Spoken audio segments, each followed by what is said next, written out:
Hello everybody and thank you for joining me. This is Sierra from Sierra T Designs and today I have this really cute Mother's Day card to share with you guys. So let's jump right in. So to start, as usual, I do like to cut down my cardstock and I am making a mini slimline card for this. So my preferred measurement for the mini slimline card is 6 by 6 and then scored at 3 inches. So my final card is 3 inches by 6 inches. So here you can see I'm just cutting down a piece of cardstock to be the 6 by 6 inches, which works perfect on this mini trimmer that I have. And I also found this really cool black shimmery cardstock. I've kind of featured it in a few videos recently, and I've really fallen in love with matting my images with this. I just love the little bit of extra shimmer it adds. So I've kind of been using this on everything. And for this, I just cut it about an eighth of an inch smaller than my panel will be. So I brought in a piece of watercolor cardstock, and I am going to use a couple of sprays to make this background. So I have 3 colors here. I have Squeezed Lemonade, Mustard Seed, and Wild Honey. And I have them in a Splat Box, and they're Distress Oxide sprays. And I'm just using a stencil. This is one of the Tim Holtz stencils. This is, I believe, Ray's Layering Stencil. I'll have everything linked and listed down below if you ever want to know what I'm using. And I just sprayed it kind of willy-nilly on the background. Like I find sprays can be a bit intimidating, so I don't use them as much as I should because they make these beautiful backgrounds. And now these are the oxides, so they do dry back a bit. They're not going to be quite as vibrant as they are right here, but I think that it turned out really pretty, and I couldn't stand to waste all the ink left on this stencil, so I lifted it out of the box and I'm going to flip it over and just place it on another piece of the watercolor cardstock, and then I'm just going to use a piece of paper towel and kind of smush the ink onto this little background. I'm not really sure what I'm going to do with this background yet, but I didn't want to waste the ink, so I thought this would be a really fun way to kind of use what I already had on that stencil. And then I threw it in some water and I'm just going to rinse it off. So here you can see I'm going to score my cardstock at the 3-inch mark. I do score on both sides because I do tend to use a very heavyweight cardstock. If you used a lighter base, you wouldn't need to, but I have a tendency towards like 110, 120 pound bases, so I like to score on both sides if I can. And then I am going to bring in some perfect pearls and just splatter them all over the background because I happen to love sparkle in my cards, if you guys haven't noticed. And I am going to trim this down. And so I'm not really worried about that kind of like orange smear at the top of the card there. It's not going to matter once we trim it down and get it to the right size. So I did stamp out a few images. This is from the Lawn Fawn's Mom and Me. This is an older stamp set. I will have everything that I can link and list down below, but I really like to use what I have in my stash. I think it's really important to use what you actually have. I mean, don't get me wrong, we all like to buy new stuff, and I think it's hard not to get stuck into kind of collecting things rather than using them. But I like to revisit older sets because I think that there's so much value in them still.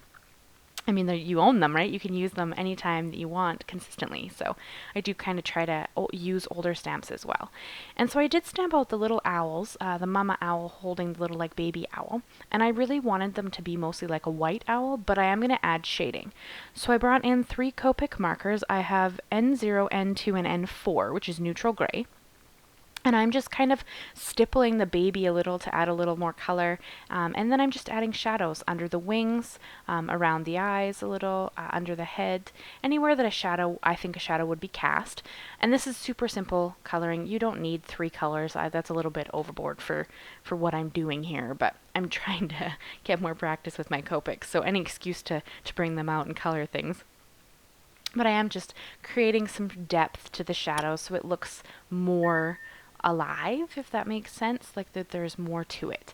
So I did kind of just go through there, and I always go lightest, darkest, and darkest to lightest. Again, in this, it's a little bit of overkill since there's so little coloring involved, but I still think that it just adds some depth to the shadows and just brings it more to life. And I did also bring in Y17, which is the only other color I'm going to have in this other than the background because I thought it matched really well to the colors in the background. And now my mom's favorite color is orange, which is why, yellow, which is why this card is like shades of yellow and orange. As those are her favorite colors, and this is for my mom. So I also brought in the dies because I own the matching dies, and I have the Magic Mat here, and I'm actually really loving it. If you guys would like a separate video on the Magic Mat, let me know. and I'll kind of do a kind of a talk about it. But I have really been enjoying it. It has been saving my plates. I have the full-sized Gemini, and I've been using the Gemini Junior plates and running those through, so I've really been enjoying how it's been functioning for me. So here's that panel. It's all dry now. I am going to trim it down. So you're going to see that I'm going to take pieces off each side because I do want it to end up centered. So I'm going to work back and forth until I have exactly what I want. And for this, I believe I take it down 1/4 of an inch smaller. So I'm going to go back and forth until I'm close to what panel size I do want. And it's just 1/4 of an inch smaller than my base and 1/8 of an inch smaller than my black mat. I have a tendency towards the 1/8 inches. I like how it looks with just that little bit of black poking out behind here. You can see that. That's just kind of my preference. By no means do you need to do that. You could have just had this panel be the same size as the base, but I have a tendency towards matting everything because I like the look of it. But by all means, you don't need to do that if you find that intimidating or you don't like to cut cardstocks like that. And now you could have absolutely cut out the center of that black shimmer cardstock. However, it's a lighter weight cardstock. It's actually 65 pounds. I found one that's similar that I'll link and list down below, but it's not the exact one that I have, just because the one I got here is in a local store. And I wasn't totally sure if I could find it again. So I've linked it something very similar to it in the supplies list, but it's a lighter cardstock. It's 65 pound, and I was worried that if I cut the middle out, it wouldn't stabilize my panel as well. So I chose not to, and I mean the one that I bought had, I don't know, like 100 sheets in it or something, so I wasn't too concerned about using this panel like that. So I did glue my little owl down to my little stump, and I also, before I stamped inside of the stump there as well. You'll see it when I hold it up here at the bottom, or at the end of the video, sorry. And then I did stamp out Happy Mother's Day on my panel. It comes in the same stamp set, and I just stamped directly on the card panel after I had matted it to the black mat. I did use the Misty for this just because it is still paper cardstock, watercolor cardstock, sorry, and because it's textured, I was worried that the stamp wouldn't stamp well. So I did use my Misty so that I could get a really good stamp impression.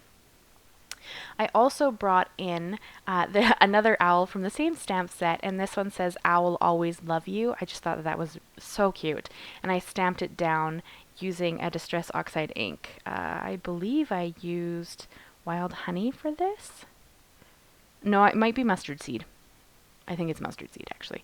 And then I'm going to just adhere this down with some thin 3D foam squares. I'm in love with these. I think they add a great amount of, little bit, like a small amount of added depth to it, but you can still mail it. You can still put it in an envelope. Like, I find some foam tapes are very, very thick. So I've been really enjoying this really thin foam square.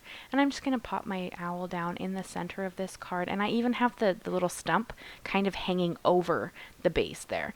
Because I know that I've got another 1/8 of an inch on my card base, so that I'm not worried about it actually hanging off the card, so I don't need to trim it. Because once I adhere this down, it's still going to be within the card, so it fits in the envelope, no problem. So I thought that was kind of a neat added feature there. So I brought in my Nuvo Deluxe glue, and I'm just going to adhere this down to the card base, centering it as well as I can. I have a tendency towards eyeballing a lot of things. I find that works for me.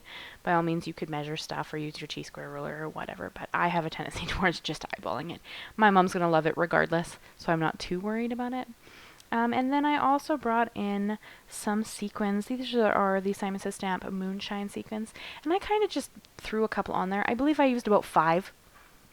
I have talked about it before that I prefer uneven numbers. I think that visually they look more appealing because you don't try to create patterns with them, whereas even ones the mind can try to create a pattern, and I don't have a tendency to put things in, exact things, so I have a tendency towards uneven numbers. That's just my preference.